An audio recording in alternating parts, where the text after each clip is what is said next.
आज साहित्य आज तक लखनऊ में हरिहरन जी की स्वर्णिम गजल यात्रा पर जो आनंद जी ने पुस्तक लिखी है उसका विमोचन होगा, उस्ताद गजल हरिहरन, और उनके नए गजल एल्बम जान मेरी का भी लोकार्पण होगा। आप सब उसे सुन पाएंगे।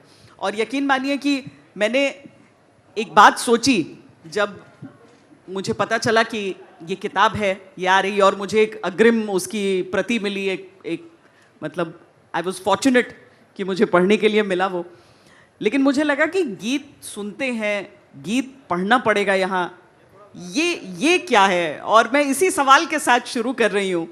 पहले हरिहरन जी, आपके साथ 1974 से मुझे लगता है कि मतलब 50 साल से ज़्यादा समय हो गया है आपकी इस यात्रा को, उसको किताब में बांधने का क्या अनुभव रहा है?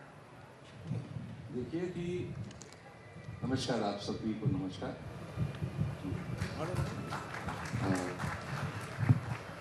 ठीक है कि मैंने कभी नहीं सोचा कि कुछ बुक लिखा जाए, बायोग्राफी, ऑटोबायोग्राफी। ये हम तो काम करते जा रहे हैं और इतना प्यार मिलता है लोगों से कि बस उसी में हम रह चुके हैं। मतलब इतने सालों में हमने वही काम किया है। एक दिन आनंद भाई आए मेरे पास, तो कहने लगी, अच्छा आनंद सुनाई दे रहे हैं? हाँ ठीक, नहीं थोड़ी आवाज और बढ़ा पाए तो। हाँ जी जी। 1 2 3 4 हेलो हेलो ठीक है। हाँ तो आनंद भाई आए मेरे पास और कहने लगे कि और मेरे he met me as a fan 35 years back। और मैं कहूँगा कि जो ताज में हम ठहरे हैं उसी ताज में इनसे मिले। हाँ, और वैसी है ताज, एक सोफा भी है जो आज तक वही है वहाँ पर। तो बहरहाल तो उन्होंने कहा कि एक ऐसे एक आइडिया है कि आपके बारे में एक बुक लिखा जाए, आपके गज़ल की जो ट्रैवल है, दौर है, जो काम आपने किया है उसके बारे में हम लिखें। तो मैं 5 मिनट के लिए मेरे को समझाने में बोला,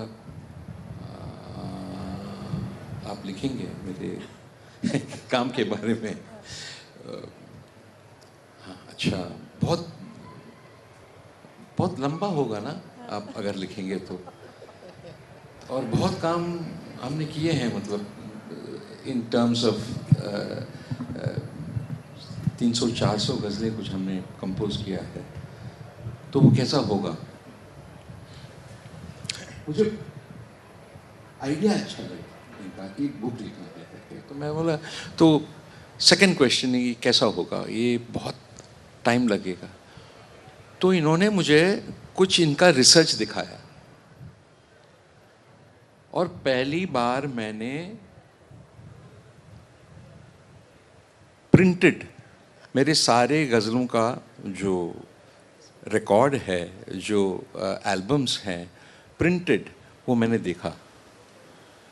तो एक आई वाज रियली सरप्राइज्ड कि मतलब पहली बार देख रहा हूँ और मज़ा आ रहा है और पलटता जा रहा हूँ मैं पन्ने को, मतलब it is not getting over.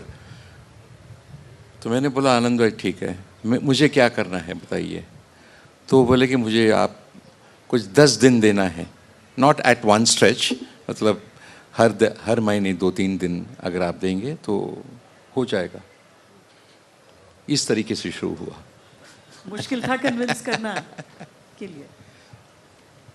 नमस्कार, अहले लखनऊ से मुखातिब हूँ, तो इस बात का जवाब दिया जाए श्वेता जी को। इससे पहले एक शेर जो पूरी इस यात्रा का, जिसको आप कह सकते हैं कि उसकी जड़ है, उसका बेस है, वो ये है श्वेता जी कि वो सरफिरी हवा थी, संभलना पड़ा मुझे।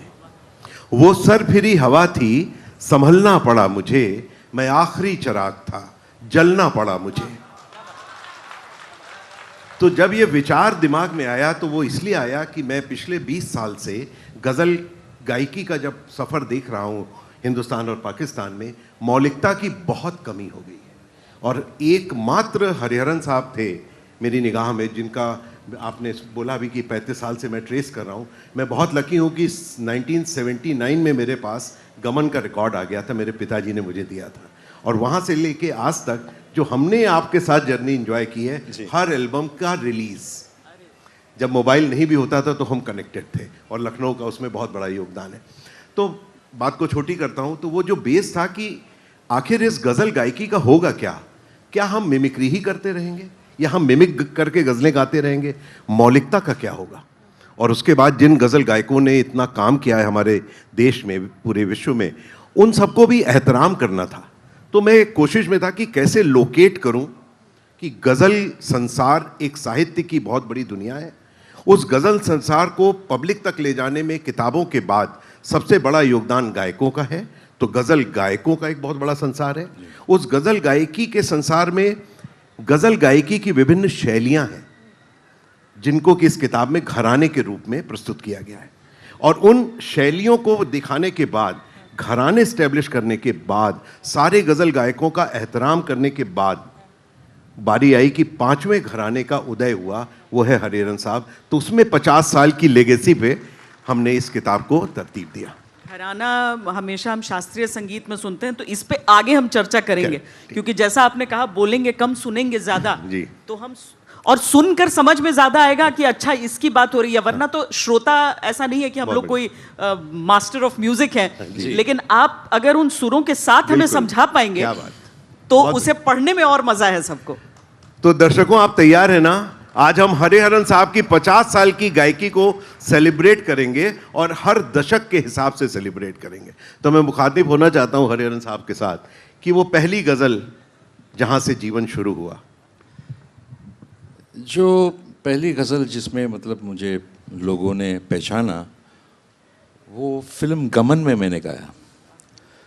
जयदेव जी उनका सुरबत किया, और शहरियार साहब शायर थे, उनकी लिखी हुई गज़ल है। अजीब सानेहा मुझ पर गुजर गया यारो, मैं अपने साए से कल रात डर गया यारो। गा के सुनाओ। हम सब इंतजार।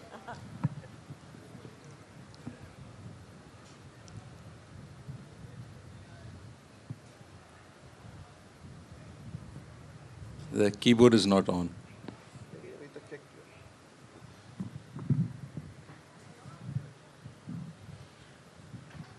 जब तक वो उसे ठीक कर रहे हैं, हाँ जी, तब तक उसको प्लीज एक बार कीबोर्ड को देख लीजिएगा, और जब तक वो हो रहा है तब तक ये घरानों वाली बात आगे। जी जी जी। आज़ादी के पहले हमारे यहाँ जो रिकॉर्ड पे जो अपने पास दस्तावेज अवेलेबल है श्वेता जी, वो 78 आरपीएम के रिकॉर्ड्स हैं। उनकी एक सीमा थी, 3 मिनट कुछ सेकंड्स की पर साइड होती थी। तो किसी भी गज़ल गायिका या गायक को जो गाना है या फिल्मी गाने हैं, वो बस उतने ही बड़े होते थे, इसीलिए दौड़ते भागते हुए गाना पड़ता था। अगर आप के.एल. सहगल या उन सब के मल्लिका पुखराज ना, देयर इज ए स्पीड। तो इमोशन पे काम करने का शायद सिर्फ आवाज़ का ही सहारा था, गायकी पैटर्न को दिखाने का सहारा नहीं था। बेगम अख्तर साहिबा ने उस पर काम शुरू किया, और वो अपने आप में पहला घराना बना जब उन्होंने। मैं ये समझाता हूँ कि जो काम हम कर रहे हैं गज़ल में, वो शब्द प्रदान है। शब्द के पीछे जो है वो गायकी है, सुर है। तो हम शब्द लेके उसमें हम सुर भरते हैं, और वो और भी जागृत हो जाता है। एक वीडियो हम क्रिएट करते हैं।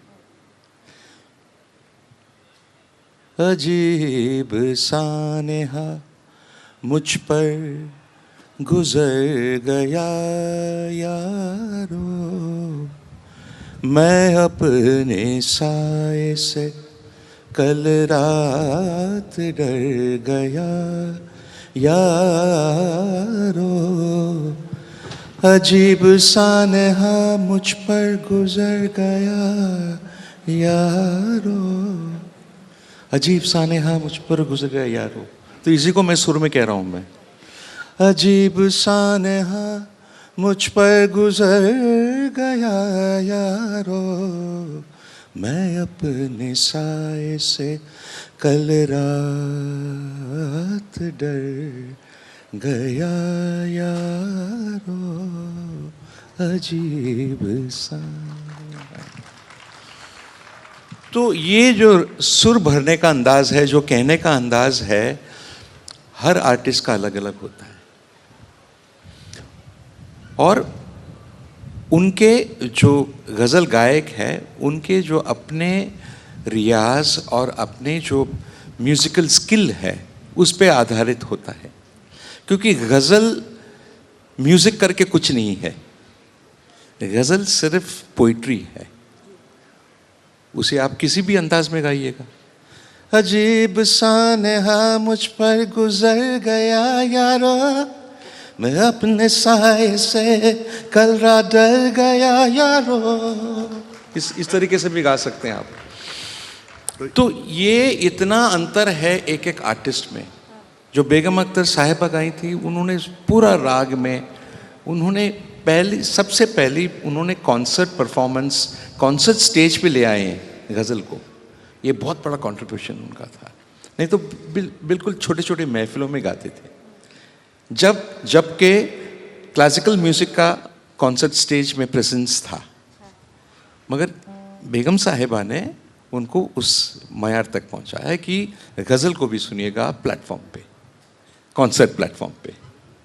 तो दैट वाज हर कंट्रीब्यूशन। तो उसके बाद इतने सारे साइगल साहब अपने अंदाज में गाए हैं, और फिर तलत साहब उन्होंने गाए हैं, रफ़ी साहब, और इनके ये सारे कंपोजर्स थे जो गज़ल उनके लिए तैयार करते थे।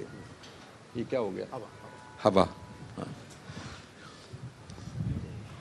है ना। तो ये इस बात को आगे बढ़ाते हैं, इनका ऑर्गन भी तैयार है। हाँ, तो हम वो बात कर रहे थे कि अजीब सानहा मुझ पर गुजर गया यारों, आपकी पहली गज़ल थी जो इसी यूपी गवर्नमेंट ने आपको। हाँ जी, मुझे 1977 की बात है। तो इसमें मुझे यूपी जर्नलिस्टिक अवार्ड भी मिला था। हाँ, उन्होंने मुझे रिकग्नाइज़ किया, और 1977 में मैं यहाँ आके परफॉर्म भी किया लखनऊ। क्या बात है, एक जोरदार ताली हो जाए। ये रिश्ता है उत्तर प्रदेश से आपका। 77 के बाद आज 2026 में आप फिर सुन रहे हैं इस मंच पर। क्या बात। जी जी, बिल्कुल बिल्कुल। तो ये गज़ल था, फिल्मी सफ़र से, फिल्मी गज़ल से शुरू हुआ, शहरयार साहब की इस गज़ल से।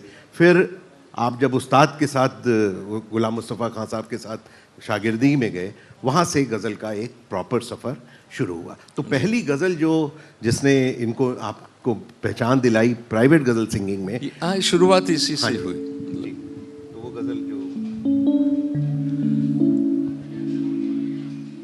कौन सा? बहुत बेचैन। खान साहब जो मैं पहली जब उन्होंने मुझे बहुत सारी गज़लें उन्होंने सिखाया मुझे, तो सबसे पहले राग यमन में ये गज़ल सिखाया। बहुत बेचैन है दिल, तुम जहाँ भी हो चले आओ, सितारों की सजी महफिल न उठ जाए चले आओ। बहुत बेचैन है दिल, तुम जहाँ भी हो चले आओ, सितारों की सजी महफिल न उठ जाए चले आओ। बहुत बेचैन है दिल, तुम्हारी बेरुखी ने यूं हमारा दिल बहुत तोड़ा। तुम्हारी बेरुखी ने यूं हमारा दिल बहुत तोड़ा।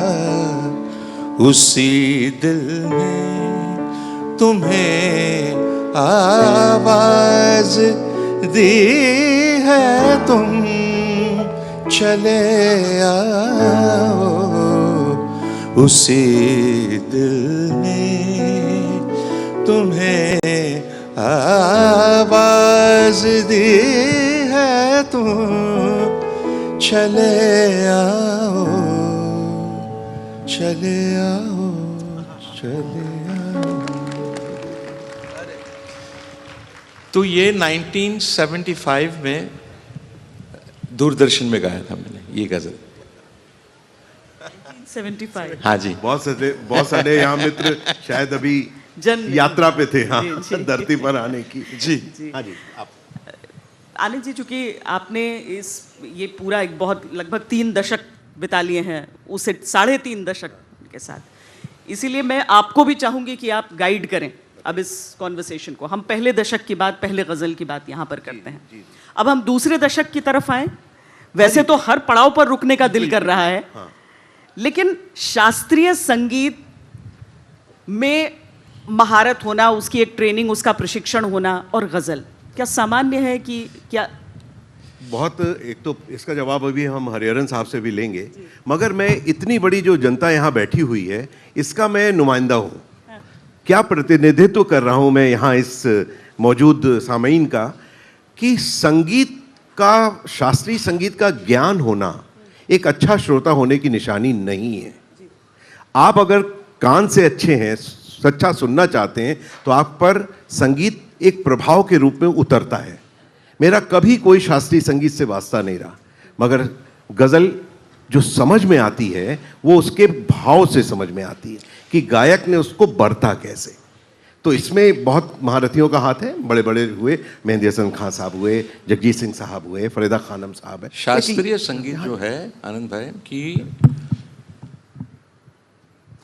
जो गाता है वो जरूर शास्त्रीय जाने, मगर श्रोता वो सुन रहे हैं, ये जरूरत नहीं कि उनको वो शास्त्र के बारे में जानकारी हो।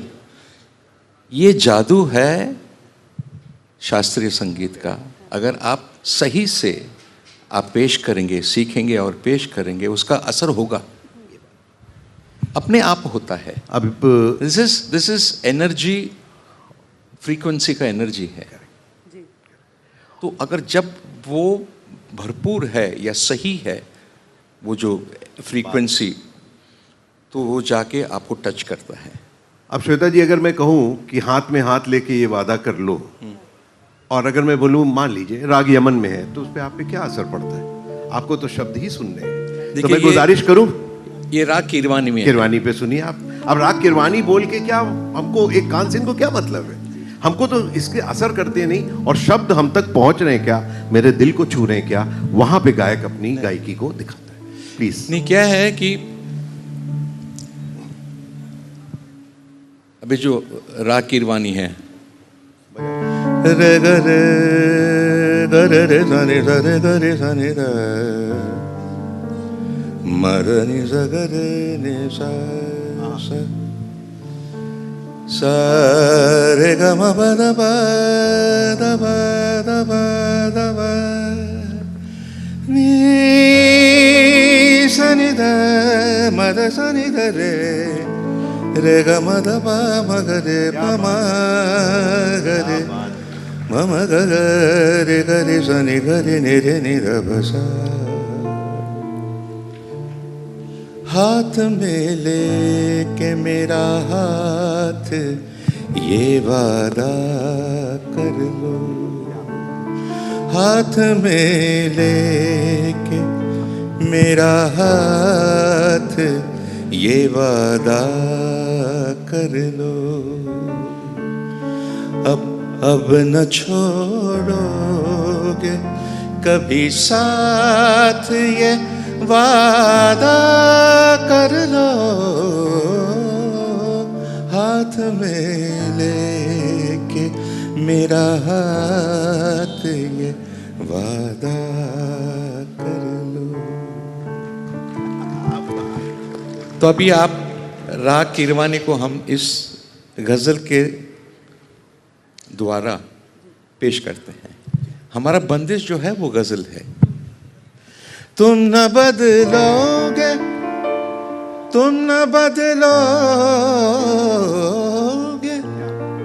तुम न बदलोगे बदलते हुए मौसम की तरह, तुम न बदलोगे बदलते हुए मौसम की तरह,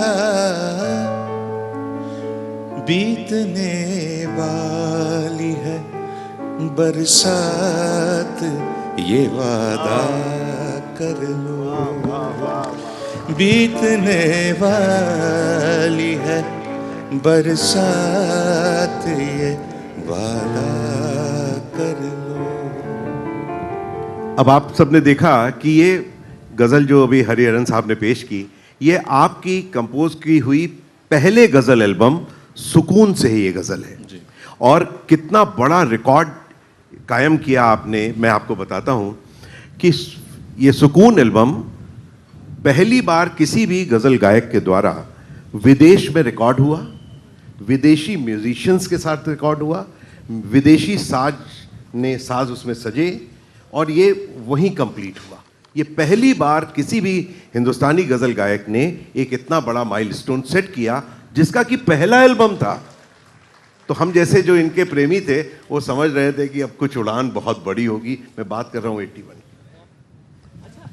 इस पुस्तक में आप, चूंकि आपने सवाल पूछा, उनका जवाब उस रूप में आपने उसको प्योर तरीके से दर्ज कर लिया है। अब इसमें आप एक सवाल पूछते हैं इनसे कि आपने इन 50 सालों में अपनी आवाज़ और गायकी को इतने प्रकार के संगीत में कैसे ढाला और उसको तरोताज़ा रखा है। आज आपको सुनते हैं तो लगता है पहले एल्बम वाले हरिहरन ही गा रहे हैं। ये कैसे संभव? ये आपके सामने पेश हुआ अभी, ये पहले एल्बम की गज़ल है, आज हम 50 साल बाद सुन रहे हैं। वो क्या है कि गाना जो है वो सुर में बात करना है। जो जिस तरीके से आप 40 साल पहले जिस तरीके से आप बात करते थे वही होगा ना जब आप बात करते हैं, तो गाना भी वैसी है। ऐसा कुछ नहीं है कि कुछ अलग जादू कर रहे हैं हम या नहीं है, सिर्फ हम सुरों में कुछ बातों के कहते हैं। हम अपने सुरीले सफर को चूंकि इतने बड़े दायरे को बांध रहे हैं आनंद जी, जी, जी। अब हम अगले दशक की तरफ चलें। जी जी बिल्कुल बिल्कुल। 1985 में आशा जी ने मुझे कहा, मैं उनके साथ उनके प्रोग्राम्स में गाता था, मैं को सिंगर। आजा आजा मैं हूँ प्यार तेरा, अल्लाह अल्लाह इनकार तेरा, ओ आजा आजा आजा आजा आजा। तो ये गाने गाता था मैं उनके साथ। तो उन्होंने कहा कि हरी मेरे लिए एक गज़ल एल्बम तैयार करो। तो मैं सोचा कि मैं कुछ गलत सुन रहा हूँ मैं, क्योंकि तब जाके गुलाम अली खान साहब के साथ उन्होंने मीरा जी गज़ल किया था, वो रिलीज़ हुई थी। कमाल, क्या मतलब गाने हैं उनके। तो मैंने बोला दीदी मैं कंपोज करूँ आप गाएंगी? हाँ हाँ बिल्कुल। वो है आबशारी गज़ल, और उसमें इतनी मतलब उन्होंने एक कोई नाम नहीं है, कुछ नहीं है, नया सा लड़का है, कंपोज कर रहा हूँ। उन्होंने मुझे 1 महीना दिया रिहर्सल के लिए। अच्छा। हाँ, और बहुत ही खूबसूरत एल्बम है। That was a milestone for me basically, क्योंकि कॉन्फिडेंस बढ़ता है ना कि आशा जी आके आपके कॉम्पोजिशन गा रही हैं और लोगों को अच्छा लग रहा है उसमें। तो उसमें एक ड्यूएट भी गाया था मैंने। कुछ दूर हमारे साथ चलो, हम दिल की कहानी कह देंगे, समझे न जिसे तुम आँखों से वो बात ज़बानी कह देंगे। कुछ दूर हमारे साथ चलो।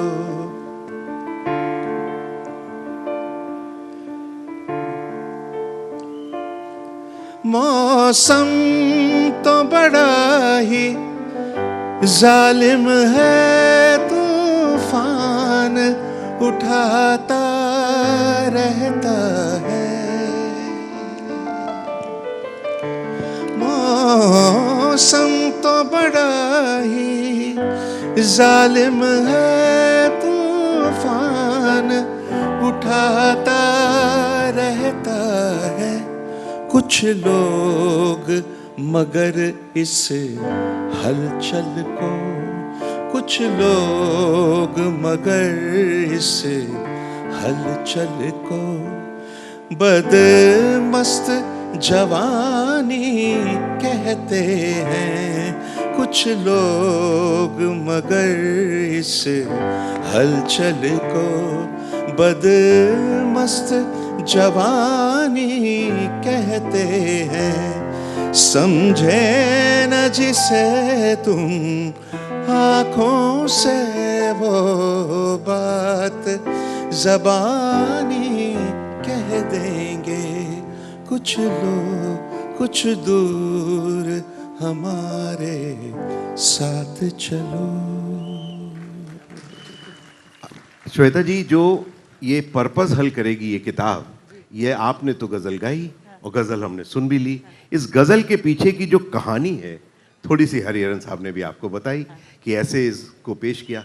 कितना बड़ा तथ्य है जो पहली बार दर्शक जानेंगे कि हरिहरन साहब की कंपोज की हुई एल्बम जो किसी दूसरे गायक ने गाई, वो इनकी जिंदगी की दूसरी ही एल्बम थी। सुकून के तुरंत बाद आबशारे गजल आई, जिसके म्यूजिक डायरेक्टर हरिहरन थे। जरा इस बात को सोचिए जरा साहब, क्या कह रहा हूं मैं। और आशा ताई ने बोला कि मेरी गजलें कंपोज कर दो, और उसमें 2 गजलें डुएट थी, जिसको कभी ये बताया। आशा ताई से मेरी बात हुई, उनका आप इंटरव्यू, हाँ, वो आशा ताई जी ने बोला कि जब मेरे को हरि ने धुन दिया, उनका जो बोलने का स्टाइल, वो मैं घबरा गई कि ये क्या है, ये क्या है हरि, ये तुमने क्या दिया है। तो हरि ने बोला, मतलब हरिहरन साहब ने कहा कि नहीं दीदी घबराने का नहीं, मैं आपको रियाज कराऊंगा। तो इनका एक पुराना बंगला है जो घर, उसमें एक दुछत्ती कमरा है जिसमें आप बैठेंगे तो सर सिर्फ 6 इंच है बस, यानी उसमें एंट्री करने के लिए यू हैव टू स्क्रॉल। वहां पे आशा जी आके रियाज करती थी और बोली कि भाई ये बहुत कठिन है। तो हरिहरन साहब ने कहा मैं इसको थोड़ा सॉफ्ट कर देता हूँ, आशा ताई आपको दिक्कत नहीं होगी। वो सॉफ्ट वर्जन पे रियाज करती रही और जब रिकॉर्डिंग पे गई तो वो पहला वर्जन गाया। ये खूबसूरती है उस कलाकार की। दीदी मैं एक गाना है, बहुत मुश्किल गाना है। यूं न थी मुझसे बेरुखी पहले, यूं न थी मुझसे बेरुखी पहले, तुम तो ऐसे न थे कभी पहले, तुम तो ऐसे न थे कभी पहले, यूं न थी मुझे। तो इसमें एक शेर है कि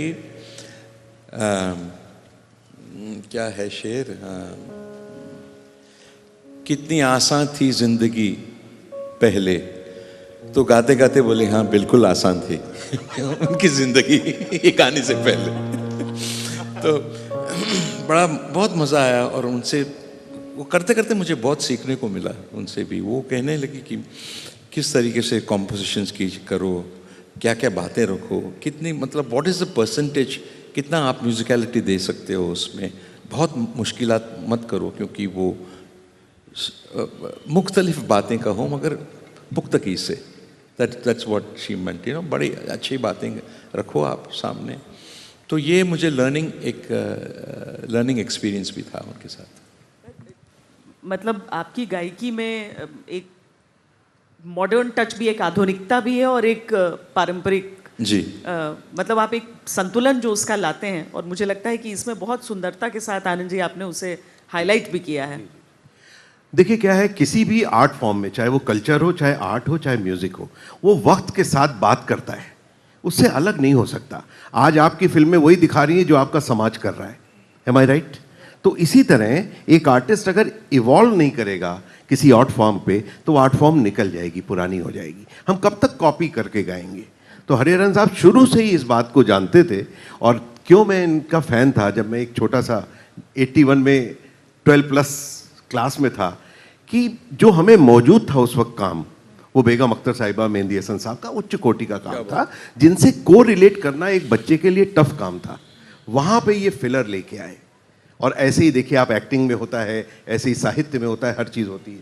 तो उस समय जब हरिहरन साहब की ब्रांड बन रही थी, तो उसमें एक हरिहरन करके, गज़ल्स करके एक एल्बम आया।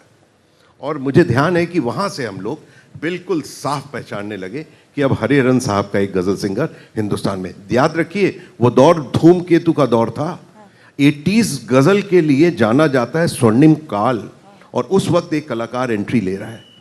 और इनका एक एल्बम था जो मैं बोला भी आपसे कि हरिहरन गज़ल्स, तो उसमें एक गज़ल थी जो हम बच्चों को बड़ी पसंद थी, हुस्न वालों का खुदा लगता है, यार तू सबसे जुदा लगता है। तो ये एक जुदा यार है हमारे। मैं गुजारिश करता हूँ जरा हुस्न वालों का खुदा लगता है। हुस्न वालों का खुदा लगता है, हुस्न वालों का खुदा लगता है, हुस्न वालों का खुदा लगता, हुस्न वालों का खुदा लगता है, यार तू सबसे जुदा लगता है। हुस्न वालों का खुदा लगता है, यार तू सबसे जुदा लगता है, हुस्न वालों का खुदा लगता है।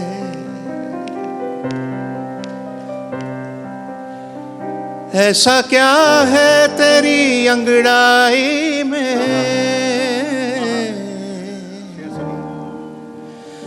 ऐसा क्या है तेरी अंगड़ाई में, तू मुझे रोज नया लगता है, तू मुझे रोज नया लगता है, यार तू सबसे जुदा लगता है, हुस्न वालों का खुदा लगता है। श्वेता जी, एक बात बोलूं, आप सोचिए, जो मैंने बात कही थी कि रोमांटिक गज़लों में ये आवाज़ जब मिली हम जैसे नए युवकों को, तो बड़ा अजीब और बड़ा सुकून मिला। अच्छा, उस समय क्या होता था, उस 80s के दौर में 1, 2, ढाई, पौने 3 बार दिल टूटता था। अच्छा, हाँ, पौने 3 तक का है रिकॉर्ड। वो अब आजकल तो दर्जनों में बात होती है, 10-12 की। आजकल ब्रेकअप पार्टी होती है। हाँ, ब्रेकअप पार्टी होती है। हाँ, तो अब जब ये क्या है ब्रेकअप पार्टीज? हाँ जी, अब वो उसमें अब आप सोचिए कि गज़ल की ज़रूरत पहले जब उतनी थी, तो अब कितनी होगी? When the matter is 10 times और डबल। तो एक्चुअली यही हो रहा है। और गज़ल इसीलिए कभी पुरानी नहीं होती। उसको बीती बातें दोहराने की जो आदत है ना, प्यार की, हुस्न की, गज़ल की, वो उसकी जीनत है। सर, बीती बातें कुछ बीती बात दोहरा दे। बीती बातें दोहराने की आदत सी हो गई है, बीती बातें दोहराने की आदत सी हो गई है, चलते चलते चलते चलते चलते चलते रुक जाने की आदत सी हो गई है, बीती बातें दोहराने की आदत सी हो गई। हमको ये भी याद नहीं क्या खोया है क्या पाया है, दा ba ma ba da ba ma ba ga de de de de de de de de ga ga de de sa ni sa ga de de ne ne ne ga ni sa ga de de sa de ga ma ba da ni sa ga sa ne re ga ni sa ni da ba ma ba ga de ma ga de ga de sa। हमको ये भी याद नहीं क्या खोया है क्या पाया है, लोगों से धोखा खाने की आदत सी हो गई है, लोगों से धोखा खाने की आदत सी हो गई है, बीती बातें।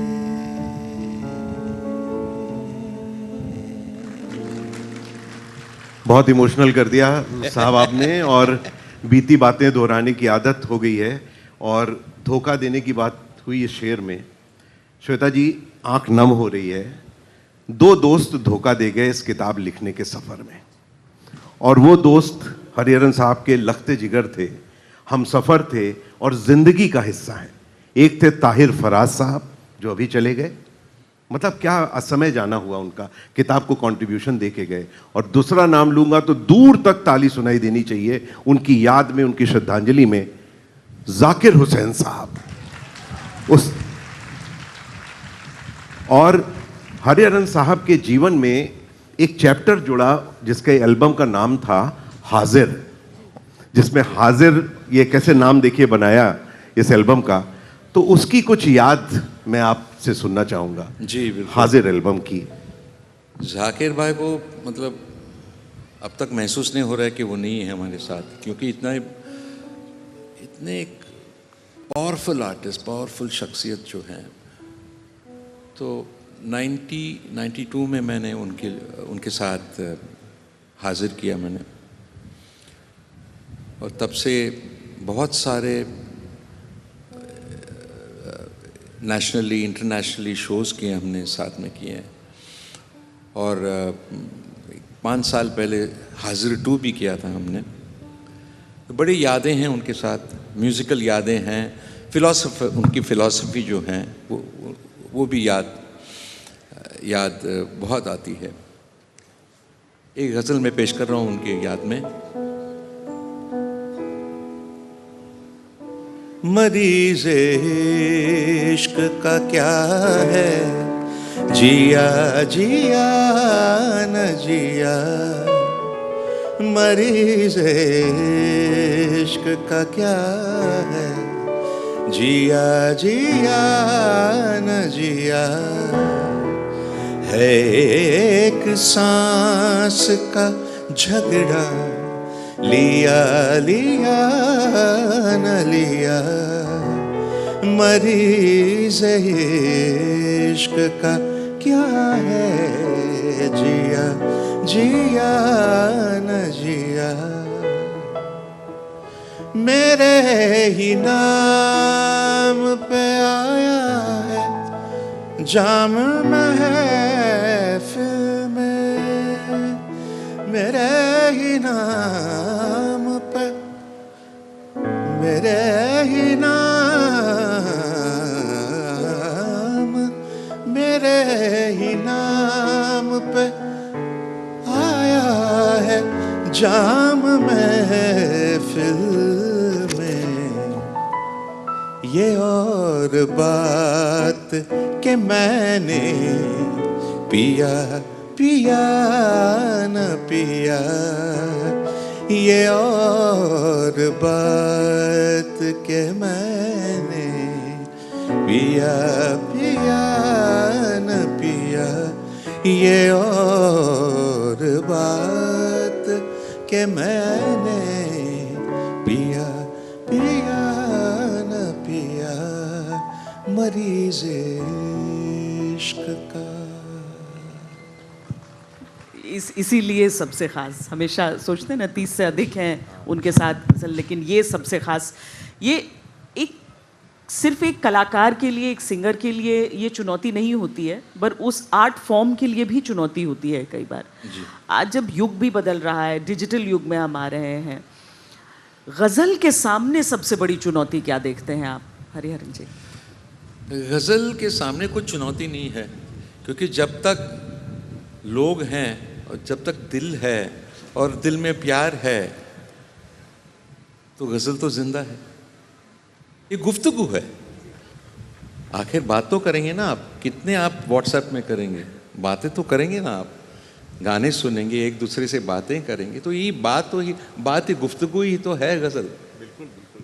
और अगर आप देखें तो मैक्सिमम SMS शायरी का ही है, उसका लेवल कुछ भी हो सकता है, अब इस वक्त मैं बताता हूँ कि बहुत अच्छे अच्छे नए कलाकार हैं गज़ल के क्षेत्र में, और इसको मद्देनज़र रखते हुए हमने एक प्योर गज़ल के ऊपर एक सिंगिंग कॉन्टेस्ट शुरू कर रहे हैं। हाँ, ऑल इंडिया हर स्टेट से सिंगर्स रहेंगे। उसका नाम है Sartaj Ghazal, and it will be on DD, Doordarshan पे होगा। तो ये आप देखिएगा प्लीज़, आप सुनिएगा जब भी आएगा ये प्रोग्राम सरताज गज़ल है। ये तो गज़ल के विकास के लिए बहुत ही आवश्यक है। ये पहली बार हो रहा है गज़ल के लिए। हाँ, पहली बार। तो गज़ल कंटेस्ट में जब आप नए कलाकारों को सुनेंगे तो नया जीवन मिलेगा, गज़ल को भी नया जीवन मिलेगा। जी। और ऐसे ही बीच में एक वक्त आया हरिहरन साहब ने, जब आपकी इस बात पे अगर हम गौर करें, थोड़ा सा विस्तार दे दें, तो अब क्या हो गज़ल में नया। तो इनके अंदर एक छुपा हुआ बच्चा जो हमेशा बहुत जिज्ञासु है और उसने एक ऐसा मिसाल कायम कर दी एक एल्बम बनाकर, जिसका नाम लूंगा तो दूर तक ताली बजेगी। एल्बम का नाम था काश ऐसा कोई मंजर होता, मेरे कांधे पे तेरा सर होता। शायद ही कोई महफिल, मैं जितने भी कॉलेजेस में जाता हूँ, बात करो तो पहली गज़ल जो बच्चे बोलते हैं वो काश ऐसा। तो काश ऐसा कोई मंजर होता, वो एल्बम अपने आप में ऐतिहासिक हुआ। हाजिर के बाद there is a gap, but उसने एक नई विधा, एक नए रूप, एक गज़ल की नई साउंड को जन्म दिया। ये इसके इतने रील्स बने हैं, और युव जो नए बच्चे जो गा रहे हैं, तो वो उसको एक मॉडर्न वे से भी इंटरप्रेट करते हैं, गिटार लेके गाते हैं या, मगर वो संगीत जो है, वो जो कटिंग जो है, जो लिरिक्स है, वो सामीन के पास पहुंचता है। ये जरिया अलग है। काश ऐसा कोई मंजर होता, काश ऐसा कोई मंजर होता, मेरे कांधे पे तेरा सर होता, काश ऐसा कोई मंजर होता, मेरे कांधे पे तेरा सर होता।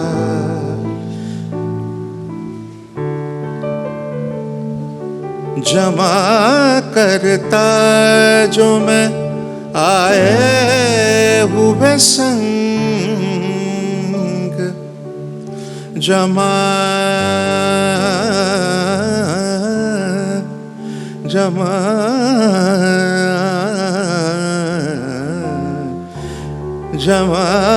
करता जो मैं आए हुए संग, सर छुपाने के लिए घर होता, सर छुपाने के लिए घर होता, मेरे कांधे पे तेरा सर होता, काश काश। जब आपसे मैंने कहा श्वेता जी की इस एल्बम ने हिस्ट्री क्रिएट करी, तो एक नई गज़ल का नया नाम भी पैदा हुआ, जिसको कि हम लोग उर्दू ब्लूज कहते हैं। उर्दू ब्लूज, और जिसमें जैज और फॉरेन म्यूजिक जो भी है, पाश्चात्य संगीत, उसको कैसे वोवन किया इन्होंने। तो एक गज़ल की मैं बहुत ही मतलब दिल से फरमाइश करना चाहता हूँ।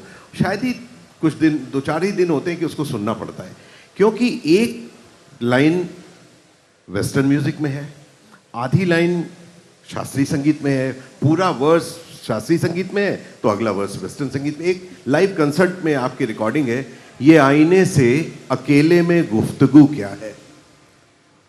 जो मैं नहीं हूं तो फिर तेरे रूबरू क्या है। जो मैं नहीं हूं तो फिर तेरे रूबरू क्या है। तो इसमें हम रिकॉर्डिंग कर रहे थे, उस दौरान कुछ ऐसे नोट्स ध्यान में आए। तो कुछ लोग पूछते हैं कि आप कैसे कंपोज क्या कैसे करते हैं। वी डोंट नो, हमें खुद पता नहीं है कब क्या होता है करके।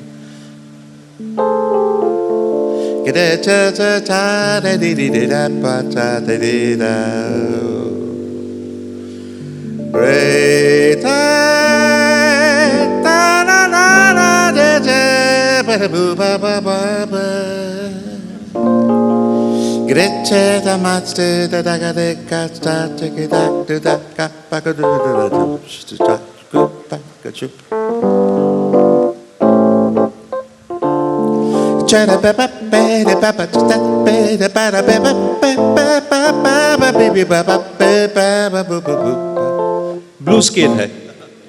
सनी प म ग म प म ग म म ग म म ग म ग सनी सनी प म प सा।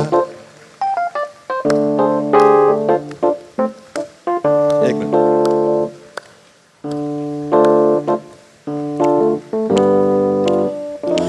ये आईने से अकेले में गुफ्तगू क्या है, ये आईने से अकेले में गुफ्तगू क्या है, जो मैं नहीं हूँ तो फिर तेरे रूबरू क्या है, ये आईने से अकेले में गुफ्तगू क्या है, जो मैं नहीं हूँ तो फिर तेरे रूबरू क्या है, ये आईने से।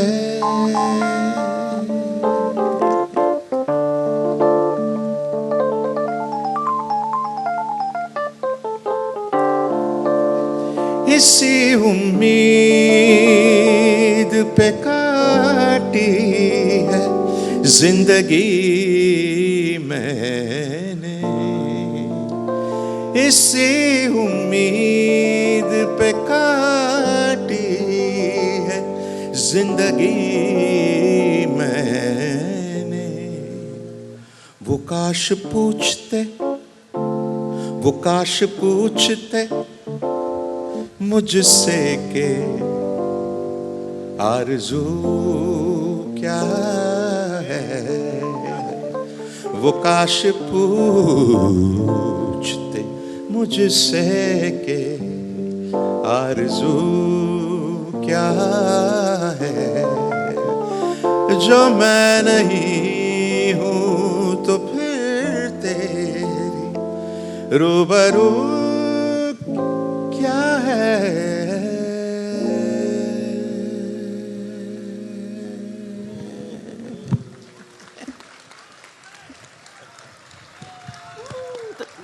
एक तरफ फिल्में चल रही हैं, रोजा हो गई, ताल, बॉम्बे, ऐसी फिल्में चल रही हैं, दूसरी तरफ शुद्ध गजल गायकी। जी।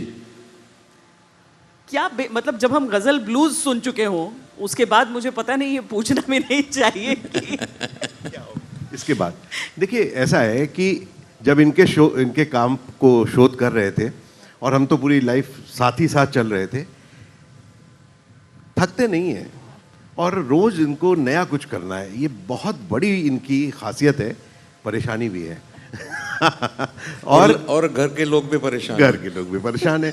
अच्छा, तो उसमें क्या है कि हाँ, और मतलब ऐसा क्यों, घर के लोग क्यों परेशान? नहीं मतलब कुछ मतलब एक जो बड़ा सा बच्चा है ना घर में, उसको लेके परेशान। तो अभी पता नहीं कब क्या करेगा। और ये और भी बात है कि मेरे अपने स्टूडियो है, तो पता चला जाता हूँ, मैं घंटों बिता देता हूँ, पूरा दिन बिता देता हूँ उसमें। और एक गज़ल एल्बम रिकॉर्ड करने के लिए मुझे कम से कम तीन साल तो लगते हैं। बताइए, 8 गज़लें 3 साल। हाँ, तो करते हैं, फिर सोचता हूँ, फिर मतलब कैंसिल कर देता हूँ, फिर दूसरा एक धुन बनाता हूँ मैं। तो इस तरीके से तो हर एक गज़ल एल्बम जो है ना, it's a big experience for me. और उस वक्त मैं जो मेरा कैरेक्टरिस्टिक्स है या जिसके बारे में मैं उस स्टेज, लाइफ का स्टेज जो है, वो वही मूड उस गज़ल एल्बम में आपको दिखेगा, मुझे दिखता है ऑब्वियसली, यू नो, लाइक। हाँ जी। तो it is, you say no, you live your life and then when you sing it comes out, ये बात सीधी। That's very important. अच्छा, ये सफ़र ऐसा नहीं है कि वो हिंदुस्तान तक सीमित है, ये आप जानती हैं, गज़ल तो पूरी दुनिया में सुनी जाती है। मगर एक ऐसा आपने काम किया, जैसे पहला एल्बम फॉरेन में रिकॉर्ड किया, रिकॉर्ड बना अपने आप में, हाजिर में जाकिर साहब ने साथ दिया, बहुत बड़े बड़े म्यूजिशियंस के साथ आपने अपने गज़ल एल्बम्स को दिया। उसमें रईस खान साहब हैं पाकिस्तान से, सितार वादक, मदन मोहन साहब के लिए सारे गाने किए। तो ये एक एक्सपेरिमेंटेशन ही है कि आप उस्तादों के साथ अपने गज़ल एल्बम कर रहे हैं। पाकिस्तान के 2 उस्तादों ने आपको याद किया और आप सीमा पार जाकर पाकिस्तान में लगभग 2 महीने रहकर उस पूरे गज़ल एल्बम को कंसीव करके, वहाँ के संगीत को समझकर, उनकी रिक्वायरमेंट को समझकर, वहाँ रहकर उस एल्बम को रिकॉर्ड किया। उसका नाम था लाहौर के रंग हरी के संग। लाहौर के रंग हरी के संग। और उसमें सर, मैं इससे पहले कि माइक रख दूं, वो ये है कि गज़ल के साथ में जितने भी और फॉर्मेट्स हैं, है ना, ये उपशास्त्रीय संगीत के, वो भी आपने आजमाने शुरू किए, उनको गज़ल के साथ भी इनकॉर्पोरेट करने की कोशिश करी। उसमें से एक वो जो आपका बंदिश है वहाँ गाई आपने, मोहे अपने ही रंग में। आप तो रंग ही लेते हैं हम सबको अपने रंग में, मगर आप मोहे अपने ही रंग पे जरा सा बताइए। नहीं, ये जो एल्बम जो बनी लाहौर के रंग हरी के संग, तो मेरे भाई, बड़े भाई हैं इज़्ज़त मजीद, तो उन्होंने ये क्यूरेट किया और सारे वहाँ के लाहौर और कराची के जो म्यूजिशियंस हैं उनके साथ मैंने रिकॉर्ड किया। And is an experience. उनके जो कॉम्पोजिशंस हैं, नज़र साहब, उस्ताद नज़र साहब, उन्होंने किया। नज़र साहब के एक राग दरबारी में एक कॉम्पोजिशन है, राग दरबारी, उसका चलन जो है एक हाथी का चलन है, बड़ा सा हाथी आपके सामने आ रहा है। तो इसमें देखिएगा वही चलन उन्होंने किया है। वेस्टर्न म्यूजिक के साथ इंटीग्रेशन अभी आपने सुना, तो एक बहुत बहुआयामी व्यक्तित्व आप लेके चले, शायरों को हमेशा एहतराम किया। हम ताहिर फराज साहब को सलाम करते हैं आज इस मंच से, क्योंकि अपने उत्तर प्रदेश के और पूरे देश के वो एक ऐसी शानदार शख्सियत हुए और आपसे उनका बहुत नज़दीक का नाता था, क्योंकि रामपुर, है ना, सहसवान संगीत घराने से आप जुड़े हुए हैं। मेरे 3 गुरु हैं। मेरे अम्मी अलमे लुमनी, जो कर्नाटक म्यूज़िक, उनसे सीखा मैंने, और उसके बाद उस्ताद गुलाम अशफाक खान साहब से, रामपुर सहसवान घराने के उस्ताद हैं, तो उनसे मैंने ख्याल म्यूज़िक सीखा, ठेठ ख्याल। और उसके बाद मेहदी साहब को मैंने 75 में सुना। हमारा बस चलिए तो हम एक एक साल का और एक एक कृति जो है, एक एक रचना है, उसकी बात करें, लेकिन समय चूँकि तेज़ी से बढ़ रहा है, मुझे लगता है कि अब वो समय आ चुका है जब हम वो पुस्तक सबके सामने रखें।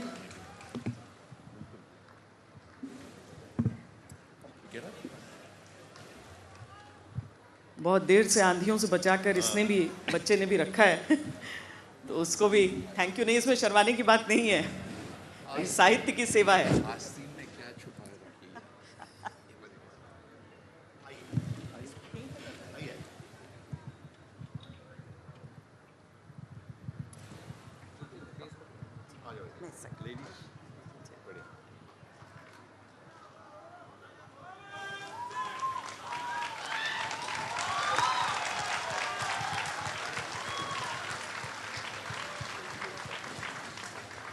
उस्ताद गज़ल हरिहरन, आनंद कक्कड़ जी ने इसे लिखा है और ये किताब यहाँ पर है हमारे साथ। हरिहरन जी, अगर आखिर में ये बताना चाहें कि इस किताब में, क्योंकि पूरे जीवन का एक निचोड़ होता है, वो आपका इसके भीतर है, एक तरह से आत्मा का एक छोटा सा हिस्सा होता है। मुझे ये किताब देखकर हैरानगी महसूस होती है, क्योंकि मैं एक छोटा सा परिवार, म्यूज़िक से जुड़ा हुआ परिवार, साउथ इंडिया से हूँ, और इस वक्त ये जो किताब है ये मेरे लिए बहुत कीमती है. It's a big testimony of my life.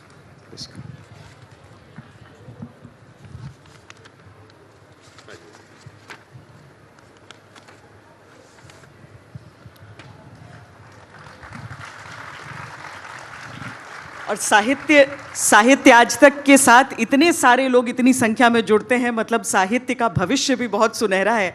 ये पुस्तक है, अब बाजार में है, अब ऑर्डर कर सकते हैं सब. सभी दोस्तों से एक गुजारिश है कि अभी इस प्रोग्राम के बाद ये किताब यहाँ मौजूद है, आप उसको ले सकते हैं. हरी भाई ख़ास तौर से आपके लिए वहाँ बैठेंगे और आप उनके हस्ताक्षर और फोटोग्राफ लेके जाएंगे. ये एक यूनिक एक्सपीरियंस होगा आपके लिए, आपके चाहने वालों के लिए. और ध्यान रखिएगा दोस्तों, ये किताब एक सेतु का काम करेगी जो आपको गज़लों के साथ हरिहरन साहब की उस क्राफ्ट वर्क पे से जोड़ेगी जिसका एहतराम और जिसका एक्नॉलेजमेंट, जिसका नमन बहुत ज़रूरी है. ऐसे कलाकार सदियों में पैदा होते हैं.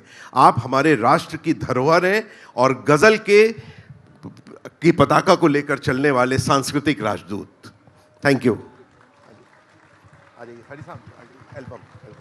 एल्बम अब आपके सामने इस 50 हरिहरन की जय. हरिहरन साहब जिंदाबाद जिंदाबाद. तो आज आपके लिए एक और तोहफा हरिहरन साहब लेकर यहाँ हाजिर हुए हैं. अपने 50 वर्ष की गज़ल गायकी को एक नया गिफ्ट देने के लिए, उपहार देने के लिए अपने श्रोताओं को एक गज़ल एल्बम आपके सामने रिवील हो रहा है जो चंद मिनट में अभी प्ले भी होगा स्क्रीन पर. पहले आपसे गुजारिश है कि आप इसको अनवील करें. आप आइए. एल्बम का नाम है जान मेरी. सूफी स्कोर से ये आपको देखने को मिलेगा हरी भाई, और ये वर्चुअल अवेलेबल होगा. आप इसको डाउनलोड करके सुन भी सकते हैं. इस एल्बम में 5 गज़लों का संकलन है जिसको बहुत दिनों बाद ये संकलन आ रहा है. फरहत शहजाद साहब की इसमें गज़लें हैं. सारे फरहत भाई की गज़लें हैं. इससे पहले हमने बहुत साथ में काम किया है, मगर ये पहली बार हम एक एल्बम में दोनों शामिल हैं. लहू तुम सोच से बहता तो होगा, तुम्हें भी मेरा दुख रहता तो होगा. लहू तुम सोच से बहता तो होगा. तो ये पकड़ में आने के लिए बहुत दिन हुआ. तुम्हारा हूँ पर तुम्हारा नहीं हूँ, तुम्हारा हूँ पर तुम्हारा नहीं हूँ. तुम्हारा दिल ये दुख सहता तो होगा, तुम्हारा दिल ये दुख सहता तो होगा. तुम्हें भी मेरा दुख रहता तो होगा. लहू तुम सोच से बहता तो होगा.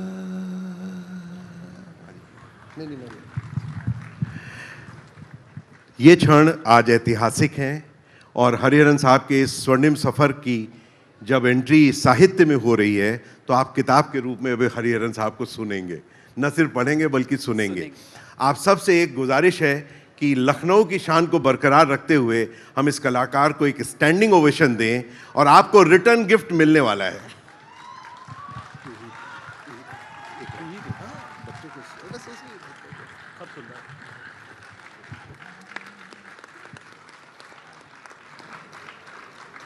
तू ही रहे तेरे बिना मैं कैसे जीऊं. आजा रे यूं ही तड़पाना तू मुझको. जान रे आजा दिल की जमीन पे तू, चाहत है अगर आके मुझसे मिल जा तू, या फिर ऐसा कर धरती से मिला दे मुझको।